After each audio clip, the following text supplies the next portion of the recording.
پہلی بات میں نے ہلکا سا حوالہ دیا تھا، ہم تو ایک لفظ قیامت بولتے ہیں، وہ قیامت جو ہے اتنا ہمارے نزدیک جامع لفظ ہے کہ جس میں وہ بھی جو زلزلۃ الصاع آئے گا وہ بھی ہے، پھر جو نفخ روح نفخ ساق ہوگا وہ بھی ہے، لیکن قرآن مجید سے معلوم ہوتا ہے کہ یہ الساعہ ہے، وہ گھڑی جس دن کے یہاں قیامت برپا ہوگی، زلزلہ آئے گا، شدید ترین حالات آئیں گے، فوری طور پر تمام انسان مر نہیں جائیں گے۔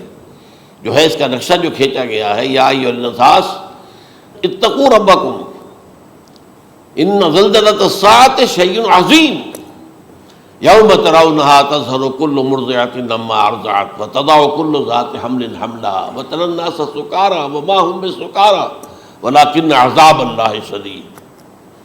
اے لوگو ڈرو، اللہ کا تقوی اختیار کرو، اس لیے کہ قیامت کا زلزلہ بہت سخت شے ہے، بہت بھاری شے ہے۔ ان زلزلۃ الساعۃ شیء عظیم، جب پہاڑ چل رہے ہوں گے اور جو ہے انسان جو ہیں گے وہ جس طرح پروانے ہوتے ہیں، پتنگے ہوتے ہیں، ایسے اڑ رہے ہوں گے انسان، اور اس میں یہ بھی حال ہوگا کہ لوگ جو ہے ہر جو دودھ پلانے والی ہے وہ اپنے بچے کو بھول جائے گی۔ ظاہر بات ہے کہ اپنی پڑی ہوئی ہے مصیبت، حالانکہ سب سے زیادہ محبوب ترین شے دنیا میں اس سے اونچی محبت نہیں ہو سکتی جو ماں کو اپنے دودھ پیتے بچے سے ہوتی ہے، انہیں بھول جائے۔ تذہل کل مرضعۃ عما ارضعت، اور تمہیں ایسا محسوس ہوگا کہ لوگ کسی نشے کی کیفیت میں ہیں، یعنی وہ بدحواش ہیں، بدحواس ہو گئے، لیکن یہ کہ وما هم بسکارى، اور وہ مدہوش نہیں ہوں گے، ولکن عذاب اللہ شدید۔ تو یہ ہے زلزلۃ الساعہ، وہ ایک خاص وقت جو ہے، ایک خاص گھڑی جس میں کہ یہ ہونا ہے۔ اس کے علاوہ قرآن مجید میں القارعہ القارعہ والقارعہ وما ادراک ما القارعہ یوم یکون الناس کالفراش المبثوث وتکون الجبال کالعہن المنفوش۔ اب یہ کیا ہے؟ یہ نقشہ قیامت، یہ وہی ہے الساعہ، القارعہ الساعہ۔ اسی کے ساتھ قرآن میں آتا ہے الواقعہ، اذا وقعت الواقعۃ لیس لوقعتها کاذبہ، تو یہ خافضۃ رافضہ، یہ الفاظ سورہ واقعہ میں ہے۔ اسی طریقے سے اور جو ہے الحاقہ ما الحاقہ وما ادراک ما الحاقہ، یہ تمام جو الفاظ قرآن مجید میں آئے ہیں یہ آئے ہیں الساعہ کے لیے، قیامت کے لیے نہیں۔ قیامت میں بعد میں بتاؤں گا آپ کو۔ چنانچہ 3 نفخے ہیں جو قرآن سے ثابت، نفخ فی الصور، اور اس نفخ فی الصور کا یہ عالم ہوگا یوم ینفخ فی الصور ففزع من فی السماوات ومن فی الارض الا من شاء اللہ، جس دن پھونکا جائے گا سور میں، اور اس وقت صورتحال یہ ہو جائے گی کہ جو بھی آسمانوں میں ہے، زمین میں ہے، سخت پریشانی اور سخت پشیمانی اور ایک طرح کی مرعوبیت اور خائف ہو کر رہ جائیں گے، الا ان کے کہ جن کو اللہ چاہے، اس کے کوئی ملائکہ مقربین ہوں گے۔ من فی السماوات ومن فی الارض ہے، اس کے ساتھ ہی یہ کہہ دیا گیا ہے، لیکن یہ باقی پورے لوگوں کے اوپر، پوری مخلوقات کے اوپر ایک جو ہے گھبراہٹ کی کیفیت طاری ہو جائے گی۔ تو یہ ہے پہلا فضا۔ دوسرا فضا کیا ہے؟ فضا صعق، صعق کہتے ہیں آدمی کا بے ہوش ہو جانا۔ یہ دوسری مرتبہ جب سور پھونکا جائے گا، وَنُفِخَ فِي الصُّورِ فَصَعِقَ مَن فِي السَّمَاوَاتِ وَمَن فِي الْأَرْضِ إِلَّا مَا شَاءَ اللَّهُ، یہ ہے کہ اس کے بعد وہ سب کے اوپر موت طاری ہو جائے گی۔ یہ دوسرے سور پھونکے جانے کے بعد ہے۔ پھر ثُمَّ نُفِخَ فِيهِ أُخْرَى، پھر ایک مرتبہ اور پھونک ماری جائے گی، یہ تیسرا ہو رہا ہے۔ فَإِذَا هُمْ قِيَامٌ يَنظُرُونَ، تو اچانک سب کے سب کھڑے ہوں گے اللہ کی طرف دیکھتے ہوئے۔ اب یہ جو ہے یہ ہے یوم القیامہ، قام یقوم قیامتاً، کھڑا ہونا، کیونکہ اس دن یوم یقوم الناس لرب العالمین، جس دن کے تمام انسان جو ہے کھڑے ہو جائیں گے اپنے رب کے حضور میں، جس کا نقشہ کھینچا گیا ہے اذا دکت الارض دکا دکا وجاء ربک والملک صفا صفا۔ تو یہ سب کے سب انسان بھی جو ہے موجود ہوں گے، فرشتے صفے باندھے ہوئے ہوں گے، اور اللہ تعالیٰ جو ہے اپنے خاص عرش کے ساتھ، یحمل عرشہ ثمانیہ، 8 فرشتے اس عرش کو اٹھائے ہوئے ہوں گے، جبکہ یہ آسمان پھٹے گا اور اس روئے ارضی پر اللہ تعالیٰ کا نزول ہوگا۔ یہ جو ہے ہمارا یوم القیامہ یہاں ہے، یوم القیامہ ہی میں جو فیصلے ہونے یہاں ہونے، قصہ زمین برسر زمین، جو نیکیاں تم نے یہاں کمائی ہیں یا جو بدیاں تم نے یہاں جن کا ارتکاب کیا کا فیصلہ یہاں ہوگا۔ اس کے بعد واللہ عالم کچھ اور بھی چیزیں ہیں، لیکن یہ کہ وہ سب عام طور پر لوگوں کے علم میں نہیں ہے۔ میں نہیں چاہتا کہ خام خواہ کسی نئی بات سے کوئی جو ہے ذہنوں کے اندر کوئی ایک تشکیک پیدا ہو جائے، شبہات پیدا ہو جائے، لیکن یہ چیزیں جو میں نے آپ سے عرض کی یہ از قرآن ثابت ہے، اسی زمین پر اترنا ہے۔ وَجَاءَ رَبُّكَ وَالْمَلَكُ صَفًّا صَفًّا، یہ سب کے سب آئیں گے، اور ملائکہ، اور اس کے علاوہ جو ہے دوسرے مقامات پر جس کا نقشہ کھینچا گیا ہے۔ سورۃ الحاقہ کے اندر ہے، اللہ کا عرش جو ہے 8 فرشتے اٹھائے ہوئے نیچے اتریں گے، تو یہ تمام چیزیں قرآن مجید میں مذکور ہیں، اور یوم القیامہ یہی ہوگا، لیکن وہ ہے یوم القیامہ۔ ہم قیامت کہتے ہیں اس کو جس کو قرآن کہتا ہے الساعہ، الزلزلہ، الحاقہ، القارعہ، الواقعہ۔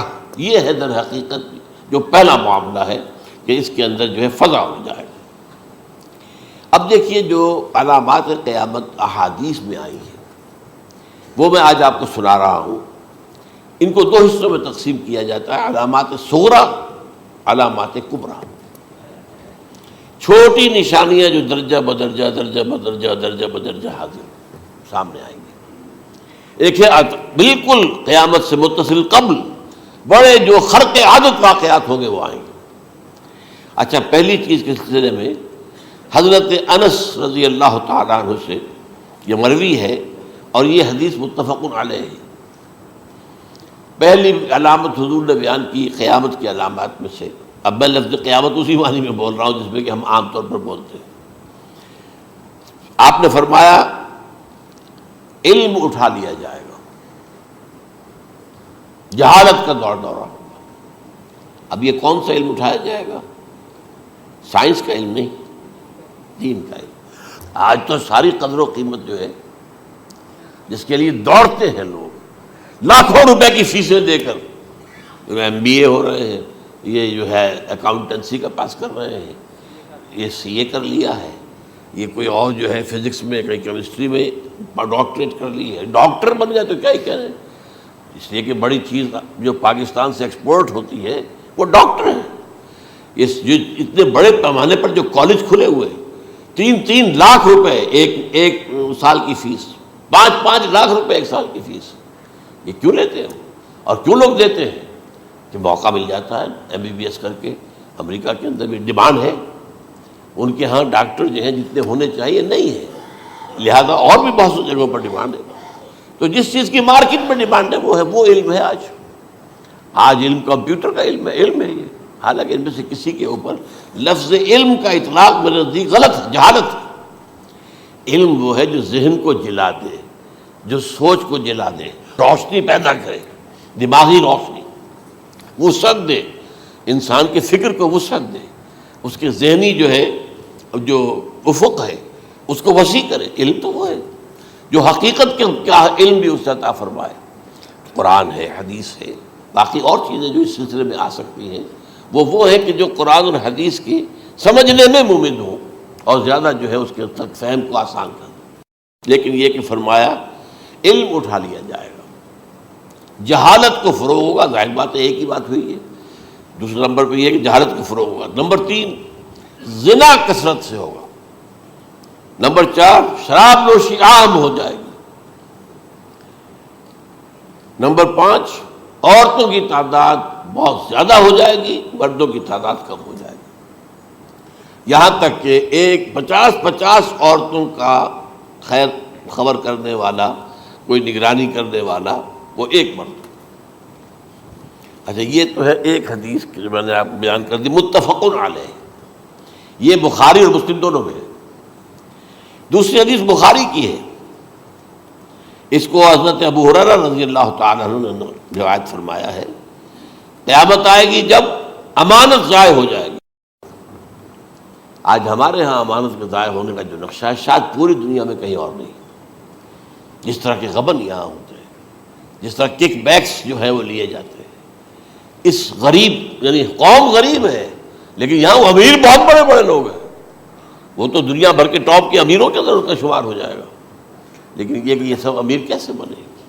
غبن، بلینز آف ڈالرز کا۔ اب تو اس سے کم کی تو بات ہی نہیں ہوتی. فلاں نے اتنے بلین جو ہے پیسے اپنا جو ہے قرضہ معاف کرا لیا. بھائی کس نے کیا، کون کرتا ہے معاف؟ یہ کسی کے باپ کی جاگیر ہے؟ یہ پیسہ بینک کے اندر حکومت کا ہے کہ حکومت کو اختیار ہو کے وہ رائٹ آف کر دے ان کے جو ہے ان کی جائیدادیں کرو ضبط. لیکن ہوتا کیا ہے، بینک آفیسر بے ایمان ہے. وہ کہتا تھا 1 کروڑ کا قرضہ لے جاؤ، 10 لاکھ مجھے دے جاؤ، چاہے تم میرے پاس کوئی ڈاکومنٹ جو ہے ایسے نہیں دے سکتے. حالانکہ ہونا چاہیے، اتنا بڑا قرضہ لے رہے ہو تو ڈاکومنٹس یہاں پر ہمارے سامنے لاؤ کہ اگر تم نہ دے سکو تو ہم ان ڈاکومنٹس کے ذریعے سے تمہاری جائیداد، تمہاری کوئی جاگیر، تمہاری کوئی اور چیز اس پر قبضہ کریں. جب وہ وقت آتا ہے دیکھتے تو یہ ڈاکومنٹس ہی فیک ہیں. اللہ اللہ خرچ کیا کرے گا کوئی؟ بینک کا باپ بھی واپس نہیں لے سکتا. اور یہ سب کس کی بے ایمانی ہے؟ وہ جو بیٹھا ہوا بینک مینیجر، سارا سودا اس کے ماں باپ ہوتا ہے کہ 1 کروڑ ہے نا، 10 لاکھ مجھے تو 90 تم لے جاؤ. باقی یہ کہ ٹھیک ہے میں تمہارے جو ڈاکومنٹس تم پیش کر رہے اس میں کوئی اعتراض نہیں کرتا، بس جاؤ. اور نمبر 2، حکومت نااہلوں کے سپرد ہو جائے گی. یہ ہے امام بخاری کی روایت کردہ روایت جو حضرت ابو ہریرہ سے. مسلم شریف میں ابو ہریرہ رضی اللہ تعالیٰ عنہ سے ایک اور روایت ہے، مال عام ہو جائے گا یہاں تک کہ زکوٰۃ قبول کرنے والا کوئی نہ ہوگا. یہ بات وہ ہے جو آج سعودی عرب اور UAE کے اندر آپ کثرت سے دیکھ سکتے ہیں. دولت جو ہے وہ ریل پیل. ابھی تھوڑا سا آیا ہے معاملہ خاص طور پر دبئی میں، کیونکہ وہاں بہت زیادہ کنسٹرکشن ہو رہی تھی. تو پوری دنیا میں آپ کو معلوم ہے کہ جو ریئل اسٹیٹ کہلاتا ہے اس کا حال بہت پتلا ہے، لیکن وہاں کے دولت ریل پیل ہے ہر جگہ پر. اور سب سے اہم متفق علیہ روایت، متفق علیہ کیا، وہ تو حضرت عمر سے بھی مروی ہے، ابن عمر سے بھی مروی ہے، ابن عباس سے بھی مروی ہے، ابو ہریرہ سے بھی مروی ہے، عبداللہ ابن مسعود سے بھی مروی ہے رضی اللہ تعالیٰ عنہ اجمعین. اور یہ وہ حدیث ہے جسے کہا جائے حدیث جبرائیل، جسے ام السنہ بھی کہا گیا. اس میں جو آخری سوال کیا حضرت جبرائیل نے حضور سے، چوتھا، پہلا یہ تھا کہ اسلام کیا ہے مجھے بتائیے، ایمان کیا ہے، اس کی حقیقت کیا ہے یہ مجھے بتائیے، تیسرا احسان کیا ہے یہ بتائیے، چوتھا یہ کہ قیامت کے بارے میں بتائیے کب ہوگی. حضور نے فرمایا کہ اس کے بارے میں جس سے سوال کیا جا رہا ہے وہ اس سے زیادہ نہیں جانتا جو کہ سوال کر رہا ہے. اب اس کے کئی مفہوم ہو سکتے ہیں کہ بہرحال یا تو حضرت، چونکہ بعد میں معلوم ہوا کہ حضور نے پہچانا نہیں کہ یہ جبرائیل ہے، بلکہ جب سوال جواب ہو کر وہ چلا گیا شخص تو اچانک حضور کے ساتھ ذرا ردو ہو ہی لیا، ذرا بلانا اس کو دوبارہ لانا.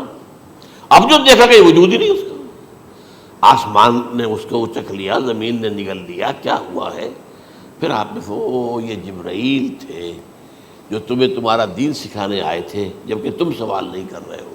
یہ بڑے بیسک کوسچن تھے، اس لیے کہ دنیا کے ہمارا نظام اسلام پر ہے، ایمان پر نہیں ہے. اس لیے کہ ایمان کو ویریفائی کر ہی نہیں سکتے. کیسے پتہ ہوگا اس میں ایمان ہے یا نہیں ہے؟ کوئی آلہ نہیں ہے، کوئی الیکٹروکارڈیوگرام ابھی تک ایسا نہیں ہے، کوئی جو ہے اور جو طریقے چل رہے ہیں وہ تو ان کے ذریعے سے یہ تو نہیں معلوم ہو سکتا ایمان ہے کہ نہیں. لہذا یہاں کا سارا نظام اسلام پر ہے، شہادت اللہ الہ الا اللہ وان محمد رسول اللہ. پھر ایک نظام بنا دیا، وإقام الصلاۃ وإیتاء الزکوٰۃ وصوم رمضان وحج البیت. اس میں بھی یہ ہے کہ اگر کوئی نماز کو نہیں مانتا تو کافر ہوگا، لیکن نماز پڑھتا نہیں ہے تو کافر نہیں ہے، فاسق ہے، فاجر ہے، گناہ گار ہے، کمزور مسلمان ہے. اس طرح زکوٰۃ کا منکر ہو جائے گا تو وہ کافر ہوگا، لیکن زکوٰۃ دے نہیں رہا ہے تو یہ گویا کہ گناہ گاری ہے، کمزوری ہے. تو اس حوالے سے نوٹ کر دیجئے کہ یہاں کا دنیا کا سارا اسلامی نظام اور سارا کانسٹیٹیوشنل اور لیگل سسٹم جو ہے اسلام کا وہ اقرار باللسان پر ہے. ایمان ہے وہ کہ جس کی بنیاد پر وہاں فیصلے ہوں گے. یہاں کوئی شخص مسلمانوں کا بڑا لیڈر ہے، بڑا علامہ ہے، بڑی اس کی قدر و منزلت ہے، اس کے ہاتھ چومے جا رہے ہیں، پاؤں چومے جا رہے ہیں، ہو سکتا ہے وہاں کہا جائے دفع ہو جاؤ، تمہارے دل میں ایمان نہیں تھا، تم نے یہ سب کچھ کیا تھا اس لیے کہ کہا جائے کہ بڑے عالم ہو، اور یہ کہا جا چکا فقط قیلا. اب یہاں کچھ نہیں ہے تمہارے پاس. پھر فرشتوں کو حکم ہوگا کہ اس کو گھسیٹتے ہوئے جہنم میں ڈال دیں. 3 باتیں بیان کی آپ نے. یہی حشر اس کا ہوگا مالدار کا. اللہ پوچھے گا میں نے تمہیں بہت مال دیا، تم نے کیا کیا؟ وہ کچھ گنوانا شروع کرے گا. اللہ فرمائے گا جھوٹ بول رہا، قذب تھا، تم نے یہ خیرات و صدقات اس لیے کیے تھے کہ تمہاری سخاوت کے ڈنکے بج جائے، تعریفیں کی جائے. وہ کی جا چکی ہے، دنیا میں ڈنکا بج گیا. یہاں کچھ نہیں ہوا، وہ نیت دل میں کچھ اور تھی تمہارے. میں لیس البر ان تولوا وجوہکم والا قرآن مجید کا سبق ہمارا منتخب نصاب کا نمبر 2 بڑی تفصیل سے بیان کیا. یہی معاملہ ہوگا اس عالم کا. اللہ فرمائے گا میں نے تمہیں علم دیا، تم نہیں، وہ کہے گا میں نے علم پھیلایا لوگوں میں ہدایت کی. جھوٹ بول رہے ہیں، تم نے تو صرف اس لیے کیا تھا، تمہاری نیت یہ تھی کہ بڑا عالم شخص ہے، بڑا فاضل شخص ہے، تو یہ سب کہا جا چکا. تو وہاں کا معاملہ جو ہے وہ اسلام پر نہیں ہے. یا آپ دکھائیں گے دیکھیے میرا آئیڈینٹی کارڈ، اس پہ اسلام میرا مذہب لکھا ہوا ہے، یا یہ میرا پاسپورٹ ہے. آئیڈینٹیفیکیشن کے لیے دنیا میں عام طور پر یہ چیزیں ہوتی ہیں. کوئی تعلق نہیں. آخرت کا معاملہ کسی اور شے پر ہے. وہ تو ایمان دل میں ہے، اور تمہارے تمام جو حرکات ہیں، اعمال ہیں، ان سب کے اندر جب تک کہ اصل جو قوت متحرکہ ہے وہ اللہ کی محبت نہ بن جائے، اخلاص للہ، بحب اللہ للہ، اور یہ کہ یہ تمام چیزیں جیسا کہ فرمایا، ایک حدیث بڑی پیاری ہے، ایمان کی تکمیل کی علامت کیا ہے؟ فرمایا من احب للہ وابغض للہ ومنع للہ واعطى للہ فقد استکمل الایمان. جس شخص کے نے محبت جس سے بھی کی، اللہ کے لیے کی، اپنے مفادات کے لیے نہیں، رشتہ داری کی بنیاد پر نہیں. محبت اوپر ہو جائے، رشتہ دار کا حق ہے دو، بیوی کے حقوق ہیں دو، لیکن محبت یہ اللہ کے لیے ہو کہ فلاں شخص سے مجھے محبت اللہ کے لیے. اور اگر نفرت رکھی تو اللہ کی وجہ سے رکھی، اس لیے رکھی کہ وہ اللہ کے دین سے دور ہے، وہ اللہ کے راستے پر نہیں آ رہا ہے، وہ فسق و فجور کی جو ہے زندگی کو آ رہا ہے. اس میں بھی یہ ہے کہ یہ نہیں ہے تعلق قطع کر لو. تعلق قطع کرو گے تو تبلیغ اور اصلاح کا موقع کہاں رہے گا؟ لیکن دلی محبت نہیں ہوگی اس میں. تو اگر محبت ہے تو اللہ کے لیے، اور نفرت ہے تو اللہ کے لیے. اور کسی کو کچھ دیا ہے تو اس لیے کہ اللہ کا حکم ہے کہ دوں، اور کسی سے کچھ روکا ہے تو اس لیے کہ اللہ کا حکم ہے کہ روکوں. اس کو نہیں دینا ہے. فقد استکمل الایمان، تو اس شخص نے ایمان کی تکمیل کر لی. یہ ہے اصل جو ڈیسائیڈنگ فیکٹر ہے، وہ یہ ہے. اور اس ایمان کی پہلی علامت کیا ہے؟ کیسے معلوم ہو میرے اندر ایمان ہے؟ پہلی علامت سب سے کم تر درجے کا ایمان، اس میں فرمایا گیا اذا اساءت کا سیئۃ وحسنت کا حسنۃ فانت مومن. اگر کوئی اچھا کام کر کے خوشی ہو اور کوئی برا کام ہو جائے تو ملامت ہو، یہ کیا کر بیٹھا، یہ میں نے کیا کیا ہے، یہ مجھے نہیں کرنا چاہیے تھا. یہ اگر احساس ہے نیکی اور بدی کا تو تمہارے اندر ایمان ہے. یہ ایمان ہے ادنیٰ درجے کا. اور وہ ایمان من احب للہ ہے، وابغض للہ ہے، واعطى للہ ہے، ومنع للہ ہے، فقد استکمل الایمان. اچھا، یہ جو متفق علیہ حدیث ہے جو حضرت جبرائیل کی ہے، اس میں پھر انہوں نے کہا کہ اچھا اگر آپ مجھے یہ کب ہوگی قیامت نہیں بتا سکتے تو اس کی کچھ علامتیں بتائیے. یہ بڑی عظیم تھا، کیونکہ یہ تو تمام احادیث کے اندر میں نے عرض کیا نا کہ سب سے زیادہ صحابہ سے منقول ہے. اور آپ نے فرمایا کہ جب لونڈی اپنی مالکہ کو جنے گی اور تم دیکھو گے کہ ننگے بدن ننگے پیر بھوکے ننگے بھیڑوں اور بکریوں کو چرانے والے اونچی سے اونچی عمارتیں بنانے میں ایک دوسرے کا مقابلہ کریں گے. اذا تلد الامۃ ربتها، کیا بات ہے؟ یہ خاص الفاظ کیوں کہے گئے؟ اولاد والدین کے سامنے دب کر رہتی تھی، کبھی سینہ تان کر بات نہیں کرتے تھے. ٹھیک ہے، کوئی بات آپ مان نہیں سکتے، ابا جان یہ بات تو میں نہیں کر سکتا. یا فرض کیجئے کہ وہ آپ کو کسی نیکی سے روک رہے ہیں، کہ دینی کام سے روک رہے ہیں، ابا جان یہ تو میں نہیں کروں گا، یہ تو دین کا فرض ہے.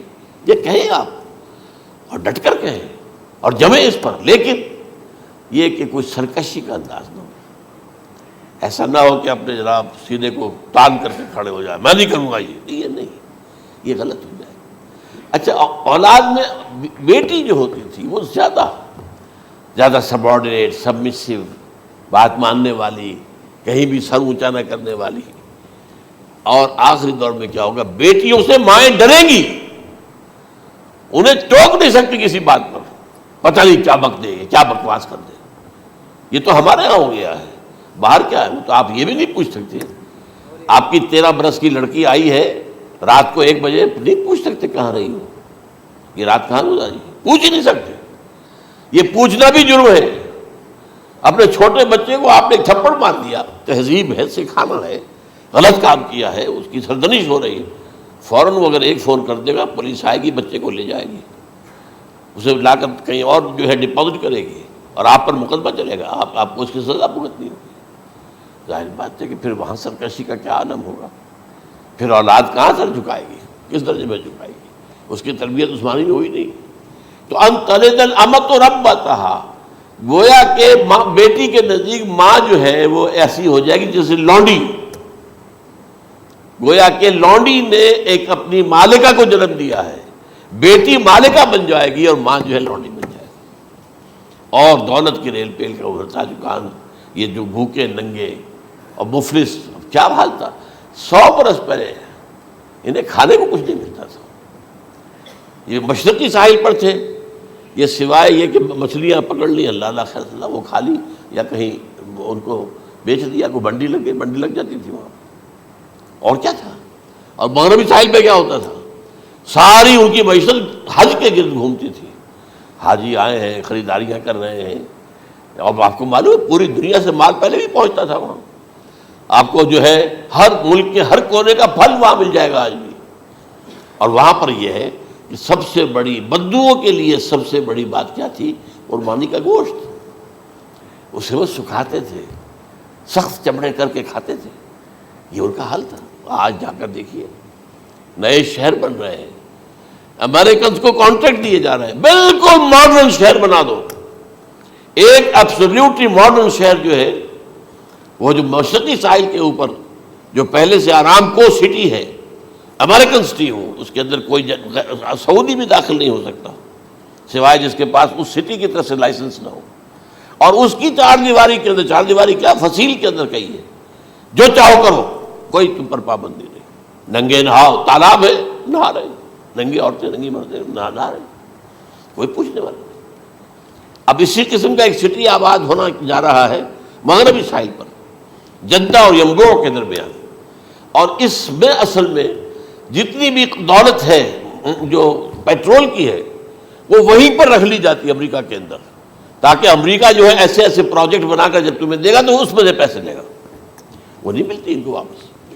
بہرحال یہ تو ایک میں نے ایک جگہ آپ سے ذکر بھی کیا تھا، دی کنفیشنز آف این اکنامک ہٹ مین.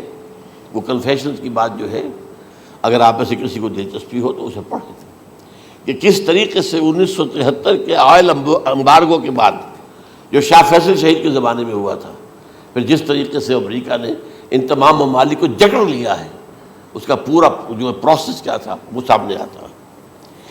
بہرحال اس کے بعد آتا ہے علامات کبریٰ کا ذکر، بڑی علامتیں جو کہ بالکل خرق عادت کے انداز میں ہوگی، جن کا معاملہ جو ہے وہ آپ کے ناپ تول میں نہیں آ سکتا. آپ کی کیمسٹری فزکس اس کا جو ہے وہ نہیں کر سکتی ادراک ہوگا یہ قیامت کی. ان میں نمبر 1 کیا ہے، ایک بہت بڑا دھواں آئے گا، پوری دنیا کو لپیٹے گا.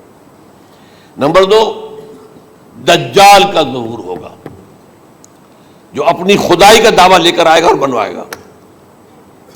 اس کے ہاتھ میں ہو جائیں گے، قبضے میں ہو جائیں گے سارے ذرائع پیداوار کے. اس کی طرف بھی پہلا قدم اٹھ چکا ہو، ٹرپس کے نام سے معاہدہ ہو چکا ہے. کوئی ملک اپنا بیج پیدا نہیں کر سکتا ہو. یہ بیج ہم نے ڈیولپ کیے ہیں. ان کے ڈیولپمنٹ سے پہلے تم ایک ایکڑ سے کتنی گندم لیتے تھے، آج کتنی لے رہے ہو؟ کس بنا پر؟ جینیٹکس کا جو کام ہم نے کیا ہے اس کی بنا پر ہو رہا. ہاں تو ہمارا حق ہے، اس کی رائلٹی ہمارے پاس آنی چاہیے.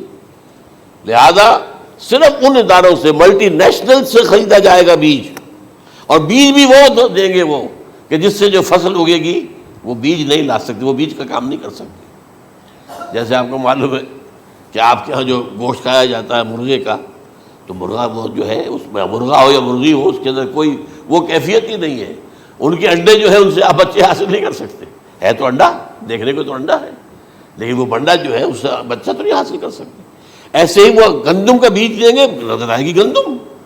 لیکن اس کے اندر وہ صلاحیت نہیں ہے کہ اس سے جو فصل ہوئے گی اس کا نتیجہ جو ہے وہ بھی آپ لے سکیں. یہ ہونا ہے, اللہ جانے, قدم اٹھ رہے ہیں ادھر. پھر یہ ہے کہ دابۃ الارض, زمین سے ایک حیوان نمودار ہوگا, زمین شق ہوگی. ابھی میں کہہ رہا ہوں خرق عادت ہے, یہ چیزیں وہ نہیں ہیں جو ہماری کسی حساب کتاب میں جو باتیں پہلے آئی ہیں وہ تو حساب کتاب میں آ رہی ہیں, ساری سمجھ میں آ رہی ہیں, ساری چیزیں مشاہدہ ان کا ہو رہا ہے. لیکن یہ ہے کہ دابۃ الارض, یہ کہتے ہیں کہ کوہ صفا, اس میں تو نہیں ہے حدیث میں, کوہ صفا پھٹے گا اور اس میں سے ایک حیوان دابہ وہ ظاہر ہوگا. تو اسی لیے فرمایا ہے وَإِذَا وَقَعَ الْقَوْلُ عَلَيْهِمْ أَخْرَجْنَا لَهُمْ دَابَّةً مِّنَ الْأَرْضِ تُكَلِّمُهُمْ, تو ہم اندر سے پیٹ کے چیر کر زمین کے پیٹ کو ایک حیوان کو برآمد کریں گے جو انسانوں سے بات کرے گا, گفتگو کرے گا. نمبر 4 طلوع الشمس من المغرب, یہ بھی خرق عادت. سورج تو طلوع ہوتا ہے مشرق سے, غروب ہوتا ہے مغرب میں, لیکن اس وقت معاملہ الٹا ہو جائے. یعنی جو کائنات کے اندر جو گڑبڑ ہوگی کچھ سمجھ میں بات آتی ہے کہ یہ معاملہ جو ہے یہ تو اس پورے سولر سسٹم کو اگر بدل دیتے ہیں تو مشرق مغرب ہو جانا, مغرب مشرق ہو جانا, یہ بالکل سمجھ میں آنے والی بات ہے. اس کے بعد ہے عیسیٰ ابن مریم کا نزول, جس کے بارے میں آج میں نے گفتگو کی ہے تفصیل سے. یہ نزول ہونا ہے, یہ علامات قیامت میں سے حضور نے بیان فرمایا ہے, اور قرآن مجید کی جو اصطلاحات ہیں اس کے حوالے سے میں نص قطعی جو ہے وہ میں آپ کے سامنے رکھ چکا ہوں. پھر یاجوج ماجوج کا ایک معاملہ ہے, یہ میں ابھی اس وقت زیادہ اس پر بات نہیں کر سکتا. حضرت عیسیٰ علیہ السلام کے نزول کے بعد 2 کام ہوں گے. یہودیوں کا قلع قمع ختم, تمام یہود, ایک کام تو یہ ہونا ہے. اور نمبر 2 عیسائیت کا ختم ہو جانا. عیسائیت کی نفی کر دیں گے, بھائی تم مجھے خدا کا بیٹا بنائے بیٹھے ہو, میں تم خدا کا بیٹا نہیں ہوں, میں تو اس کا بندہ ہوں, رسول ہوں. میں نے تم سے کب کہا تھا کہ مجھے خدا کا بیٹا بناؤ. نمبر 2 یہ کہ وہ خنزیر کو قتل کر دیں گے, یعنی یہ تم نے خنزیر کب سے کھانا شروع کر دیا, میں تو تم کو نکاح اجازت دے کر گیا تھا, یہ تو شریعت موسوی میں حرام تھا, اور میں کہہ کر گیا تھا کہ یہی شریعت تم پر لاگو رہے گی.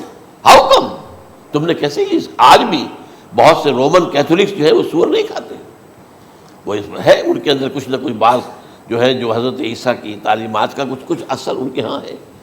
میں تو ایک مرتبہ, یہ 1971 کی بات ہے, 4-5 دن کے لیے برسلز میں رکا تھا, اس لیے کہ وہاں مجھے ایک صاحب نے خط لکھا تھا کہ وہاں ایک نوجوان ہے, ابھی اس میں ایمان لایا ہے, اور اس کے کچھ مسائل ہیں, ہم کوشش کر رہے ہیں ان کے مسائل حل کریں, آپ بھی جا رہے ہیں. میں انگلینڈ جا رہا تھا تو واپسی پر آپ ان کے یہاں چند دن ٹھہرے. میں حیران ہوا, ویسے اس نے مجھے اپنے گھر ٹھہرایا نہیں, اس لیے کہ ماں باپ تو اس کے کرسچن تھے, اور پولیس کا چیف آفیسر اس کا باپ تھا, چیف آف پولیس فورس. اس نے مجھ سے 1 دن کھانے پہ بلایا, میں ہوٹل میں ٹھہرایا مجھے. اس نے کہا آپ اطمینان سے یہاں کھانا کھائیں, اس گھر میں نہ آج تک کوئی شراب کی بوند آئی ہے اور نہ ہی کوئی بوٹی آئی ہے سور کی. Roman Catholics. اب اکلوتا بیٹا تھا یہ عبدالعزیز, اس نے بعد میں نام رکھا, وان کینٹر اس کا نام تھا جو کہ اوریجنل تھا, پھر اس نے نام رکھا عبدالعزیز وان کینٹر, پرانا نام بھی باہر رکھا. نہایت ایک نہایت خوبصورت, 28 سال کی عمر تھی, اور اس وقت میں نے دیکھا تھا کہ اس کی فقہی معلومات جو ہے میری معلومات سے 10 گنا زیادہ. اس کی وجہ کیا ہے, وہ گیا تھا موراکو میں ایز اے ٹیچر ملازمت کرنے, پیسہ کمانے. وہاں وہ مسلمانوں سے اس کا ہوا رفت ضبط ہوا, اسلام کی تعلیمات سامنے آئی, اسلام لے آیا. اب اکلوتا بیٹا ہے, اور ماں باپ جو ہے کرسچن کیتھولکس. جب وہاں سے واپس آیا تو پھر کہتے ہیں کہ ہمارے درمیان ایک معاہدہ ہے, وی آر لیونگ ٹوگیدر, لیکن یہ معاہدہ ہے ہم مذہب پہ بات نہیں کریں گے, بس باقی جو بھی ہے وہ ساتھ رہ رہے ہیں. لیکن میں حیران ہوا, مجھے معلوم نہیں تھا. اچھا, اس کے بعد اس نے جب اسلام کا فیصلہ کیا تو اس کے سامنے سوال آیا کون سی فقہ اختیار کروں. تو اس نے بڑی جو ہے تھورو اسٹڈی کی ہے تمام فقہوں کی, کمپیریٹو اسٹڈی. ان کو کرنے کے بعد پھر فائنل فیصلہ اس کا یہ تھا کہ حنبلی فقہ میں اختیار کروں. 4 فقہوں میں سب سے لیٹسٹ حنبلی ہے, یعنی حنفی نمبر 1, پھر مالکی نمبر 2, پھر اس کے بعد شافعی نمبر 3, پھر یہ امام احمد ابن حنبل ہے، اور امام احمد ابن حنبل کے زمانے تک احادیث بہت بڑے پیمانے پر جمع ہو چکی تھی، جبکہ ابھی حضرت امام ابو حنیفہ کے زمانے میں کوئی اتنا زیادہ جو ہے حدیث کا بھی ذخیرہ نہیں بنا تھا۔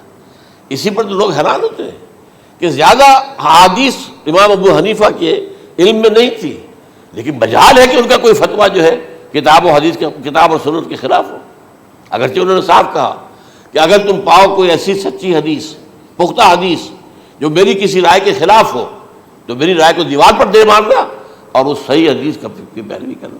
لیکن ویسے اس کے بعد یہ کمال یہ ہے کہ بہت ہی کوئی شاذ معاملہ ہے کہ جس میں ان کا کوئی فتویٰ وہ کتاب و سنت کے منافی ہو یا سنت کے منافی ہو۔ کتاب پہ تو سوال پیدا نہیں ہوتا، کتاب تو ساری ان کے سامنے موجود تھی۔ اس کے بعد یہ ہے کہ یاجوج ماجوج، اصل میں بتا رہا تھا آپ کو کہ جب عیسائیت بھی ختم ہو گئی، یہود ویسے ختم ہو گئے، استیصال ہو گیا، جڑ کٹ گئی، اب عیسائیت گویا کہ اسلام میں ضم ہو گئی، عیسائیت مذہب ختم، یہودی خود ختم۔ اب یہ طاقت کتنی ہو جائے گی؟ تقریباً 2/3 دنیا آ گئی، تمام اب عیسائی 2 ارب کے قریب ہیں، 1 ارب 90 لاکھ 90 کروڑ ہوں گے، یا مسلمان بھی 1 کروڑ 50-60 لاکھ ہیں، دونوں کو جوڑ لیجیے کتنے ہو گئے؟ 6 ارب کل آبادی ہے۔ لیکن اس کے بعد آتا ہے یاجوج ماجوج کا خروج۔ یہ یاجوج ماجوج میرے نزدیک چائنا اور رشیا ہے، ان کی مجموعی طاقت اتنی ہوگی، اور یہ اس طرح آئیں گے ہر اونچائی پر سے اترتے ہوئے، پھسلتے ہوئے۔ جیسے 1962 میں جب وار ہوئی تھی بٹوین چائنا اینڈ انڈیا 1962 میں، تو وہ اس وقت کا نقشہ جو آج بھی اخبارات میں پڑھتا تھا تو یاد، waves after waves of Chinese soldiers were coming down the slopes of Himalayas۔ یہ تو وہ ہے نا جن کی تعداد کا کوئی حساب نہیں ہے، اور رشیا اور یہ مل کر جو ہے، میرا اندازہ یہ ہے کہ جب پہلے ملحمۃ العظمیٰ ہوگی وہ عیسائیوں اور مسلمانوں کے درمیان، اس وقت یہ دونوں پاورز نیوٹرل رہیں گی، لیکن غالباً یہ بات طے کر لیں گی کہ ویپنز آف ورلڈ جو ہے ماس ڈسٹرکشن، یہ استعمال مت کرنا۔ اگر یہ ویپنز آف ماس ڈسٹرکشن استعمال کرو گے تو ہم میدان میں آ جائیں گے۔ اس میں وہ جنگ جب ہو چکے گی، پھر حضرت عیسیٰ کو فتح حاصل ہو جائے گی، اور پھر یہ کہ یہودیت ختم ہو جائے گی، عیسائیت بطور مذہب ختم ہو کر اسلام میں ضم ہو جائے گا، پھر وہ 40 برس کا عہد حکومت ہے حضرت عیسیٰ علیہ السلام۔ لیکن جب یہ فتح ہو جائے گی ان پر، اب یاجوج ماجوج آئیں گے، اور اتنی تعداد میں آئیں گے کہ بحیرہ طبریہ جو ہے اس کا سارا پانی پی جائیں گے۔ یہ تو اگر آپ کو کبھی اندازہ ہو یا کوئی آپ جانیں ان لوگوں کو جو ان چینیوں سے واقف ہیں، وہ کہتے ہیں زمین پر ہلتی ہوئی کوئی چیزوں سے وہ چھوڑی چھوڑ کے کھا جائیں گے۔ جہاں وہ جاتے ہیں ایز اے لیبرر، وہاں کے جو سارے کتے ہیں ختم، ساری بلیاں ختم، ہر شے، وہ جو سانپ کھاتے ہیں، ہر چیز کھاتے ہیں، اور یہ تمام ایسٹرن کنٹریز کے اندر ہوتا ہے۔ بڑی ڈیلیشس ڈشز ہیں یہ سانپ وغیرہ وغیرہ، اور یہ جس طرح کھا جائے، پانی پی، ایک قطرہ نہیں رہے گا اس پر۔ تو پھر جو ہے اللہ تعالیٰ اس وقت جو ہے اس میں ایک ایسی بیماری پیدا کرے گا، یہ سب مر جائے، یہ معجزے سے ہوگا۔ یعنی ان کے اوپر فتح جو ہے وہ عام لڑائی کے ذریعے سے نہیں ہوگی، بلکہ اس کے اوپر فتح جو ہوگی وہ اللہ تعالیٰ سے ہوگی، ایک بیماری پیدا ہوگی، سب مر جائیں گے۔ اور اس کے بعد اللہ تعالیٰ ایسے پرندے بھیجے گا بڑی لمبی لمبی گردنوں والے، وہ ان سب کو کھا جائیں گے، جیسے ہمارے ہاں گدھ ہوتے ہیں، وہ ان کو صاف کر دیں گے۔ ورنہ تو یہ ہے کہ پوری دنیا کے اندر جو بدبو اور جو پیدا ہوتا معاملہ اس سے، تو اس نوع انسانی کی بقا ممکن نہیں تھی۔ ان کے خاتمے کے بعد پھر یہ ہوگا کہ حکومت اسلامی جو ہے پوری دنیا میں حضرت مسیح علیہ السلام کی ہوگی۔ 45 برس وہ رہیں گے، اسی میں وہ کہلن بھی آ جائے گا، وہ فی المہد و کہلن جو میں نے شروع میں بیان کیا تھا، اسی میں پھر یہ ہے کہ وہ شادی بھی کریں گے، ان کی اولاد بھی ہوگی، اور پھر ان کا انتقال ہوگا تو حضرت حضور صلی اللہ علیہ وسلم کے حجرے میں، وہیں پر جہاں حضور اور ابو بکر اور عمر رضی اللہ تعالیٰ عنہم دفن ہیں، وہیں پہ ان کو دفن کیا جائے گا۔ اور قیامت کے دن حضور فرماتے ہیں کہ میں اور یہ تینوں ساتھ نکلیں گے۔ تو یہ ہے والات و واقعات۔ بہرحال اس میں یہ ہے کہ یہ نوٹ کر لیجئے کہ جہاں تک ہمارے ہاں آج کل کا معاملہ ہے، میرے نزدیک میں یہ کہنے پر مجبور ہوں، جو رفع و نزول مسیح کو نہیں مانتا وہ کم سے کم منکر حدیث ضرور ہے۔ میں اس سے کم کا فتویٰ نہیں دے سکتا۔ اب یہ ہے کہ جو لوگ مہدی کو نہیں مانتے ان کا معاملہ میں مختلف سمجھتا ہوں، چند منٹ لے رہا ہوں آپ کے، اور اس لیے کہ ان کی حدیثیں صحیحین میں نہیں ہیں، بخاری مسلم میں نہیں، اور یہ کہ بہرحال ان کا معاملہ جو ہے وہ ایسا نہیں ہے حضرت عیسیٰ کا۔ حضرت عیسیٰ کے آنے کا جو کچھ ہوگا وہ تو میں نے آپ کے سامنے بیان کر دیا، لیکن یہ ہے کہ حضرت مہدی ہمارے نزدیک اس میں خرق عادت کوئی ہے ہی نہیں۔ جیسے ہر صدی کے مجدد ہوتے ہیں، آخری صدی کے مجدد وہ ہوں گے، اور میرے نزدیک یہی آخری صدی ہے، اور اسی میں حضرت مہدی کا ظہور ہو جانا۔ سعودی عرب میں کوئی خانہ جنگی ہوگی کسی بادشاہ کے انتقال پر، اور پھر اس وقت یہ ظاہر ہوں گے، اس وقت ملک کے حالات کو سنبھالنے کے لیے لوگ ان کو زبردستی نکالیں گے، چھپے ہوئے ہوں گے ایک گھر میں۔ یہ حضرت ام سلمہ رضی اللہ تعالی عنہ کی روایت ہے کہ ایک بادشاہ کے انتقال پر یہ خانہ جنگی ہو جائے گی، اور ایک شخص مدینے سے بھاگ کر مکے میں چھپ جائے گا۔ یہ تو ہے ان کے الفاظ، میں توجیہ کر رہا ہوں۔ یہ لوگ ان کی طرف دیکھ رہے ہوں گے کہ یہ جو وقت آیا ہے فتنے کا ہماری قوم پر، ہمارے ملک پر، تو ان کی شخصیت ایسی ہے کہ یہ بیچ میں آئیں، صلح صفائی کرائیں، اور وہ جو ہے اس ذمہ داری سے بچ کر بھاگیں گے اور جا کر مکے میں چھپ جائیں گے۔ پھر لوگ انہیں تلاش کر کے نکالیں گے اور زبردستی ان کے ہاتھ پر بیعت کریں گے، ورنہ وہ اتنے بڑے منصب کو۔ اور پھر یہ بھی ہے، ایک حدیث میں آتا ہے یصلحو فی لیلۃ واحدہ، ایک رات میں ان کی مکمل اصلاح کر دیں گے، یعنی اگر کوئی تھوڑا بہت نقص اور عیب